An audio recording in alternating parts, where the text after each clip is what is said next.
দুলারি যে এই সমস্ত সম্পত্তির উত্তরাধিকারী এবং দুলারি যে দাদুর নাতনি, এবার জানতে পেরে গেল দাদু। হ্যাঁ সুপ্রিয় দর্শক, দুলারি ধারাবাহিকের একদম নতুন পর্বে তো আমরা এরকমটাই দেখতে পারবো।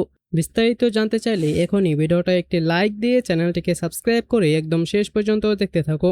দুলারি ধারাবাহিকের একদম নতুন পর্বে তো আমরা সবাই দেখতে পারবো যে দুলারিদের কলেজের ফি দেওয়ার জন্য তারা তো একদম অস্থির হয়ে ওঠে। তারা এখন কি করবে কিছুই বুঝে উঠতে পারছিল না। আর তাই দুলারিরা চলে আসে ঠাম্মির কাছে। আর আমরা দেখতে পাই যে বাড়িতে তো আগে থেকেই সমস্ত সম্পত্তি কে পাবে তা নিয়ে হুল করা হচ্ছিল। দুলারির দাদু তো বলছিল যে এই সমস্ত সম্পত্তি 2 ভাগে ভাগ করা হবে, অনুষার নামে এবং আমার বড় নাতনির নামে। আর তখন আমরা দেখতে পাই যে অনুষার গ্র্যানি মানে দাদি বলতে থাকে যে আগামী 5 মাসের মধ্যে যদি আপনার বড় নাতনি এখানে না আসে তাহলে সমস্ত সম্পত্তি একাই পাবে অনুষা।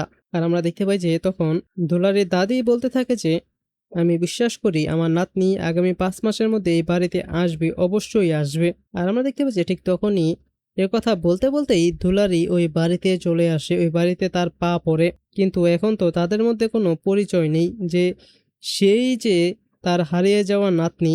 কিন্তু দুলারির সঙ্গে তার দাদুর দেখা হওয়ার পরই তার দাদু মূলত দুলারির প্রতি একটি আলাদা টান অনুভব করবে, কারণ যতই হোক রক্তের সম্পর্ক।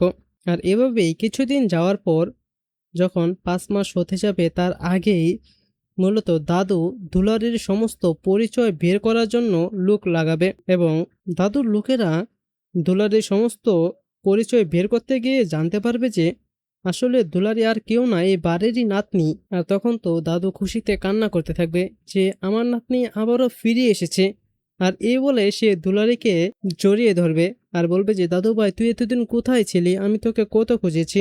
আর তারপর দুলারিও হয়ে যাবে এই বাড়ির অর্ধেক সম্পত্তির মালিক। তো সুপ্রিয় দর্শক, আপনারাও এরকমটাই চান তো যে এরকমই কিছু একটা হোক, দাদু দুলারিকে খুঁজে বের করুক? তো আপনারাও যদি এরকমটাই চেয়ে থাকেন তাহলে সেটি নিচে কমেন্টে জানিয়ে দিন। এবং এরকমই প্রতিদিনের আপডেটগুলো সবার আগে পেতে চাইলে এখনই আমাদের এই চ্যানেলটিকে সাবস্ক্রাইব করে দিন। ধন্যবাদ সবাইকে।